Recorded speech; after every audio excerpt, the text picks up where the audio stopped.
بسم اللہ الرحمن الرحیم۔ محترم سامعین، اکثر لوگ اولاد کے معاملے میں پریشان ہیں کہ وہ صاحب اولاد نہیں ہیں، وہ فرزند صالح کی خواہش رکھتے ہیں۔ حضرت زکریا علیہ السلام کی دعا جو انہوں نے مانگی اور اللہ رب العزت نے قبول فرمائی اور ان کو صاحب اولاد کیا، وہ آپ سماعت فرمائیے۔ ہر نماز کے بعد اگر کوئی ایمان والا اس کو صرف تین مرتبہ ورد کر لے تو اللہ رب العزت اس آیت کریمہ کے صدقے اس کو جلد صاحب اولاد کر دے گا۔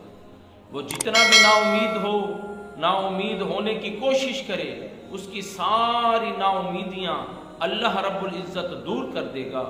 وہ آیت مبارکہ، وہ تجربہ، وہ طاہرہ جو حضرت زکریا علیہ السلام نے وہ جو دعا مانگی وہ کیا ہے؟ ربی لا تذرنی فردا وانت خیر الوارثین۔ ہر نماز کے بعد اس کو 3 مرتبہ ورد کرنے سے اللہ رب العزت جلد صاحب اولاد فرما دے گا۔ مولا ہم سب کو عمل کرنے کی توفیق عطا فرما۔ وما علینا الا البلاغ المبین۔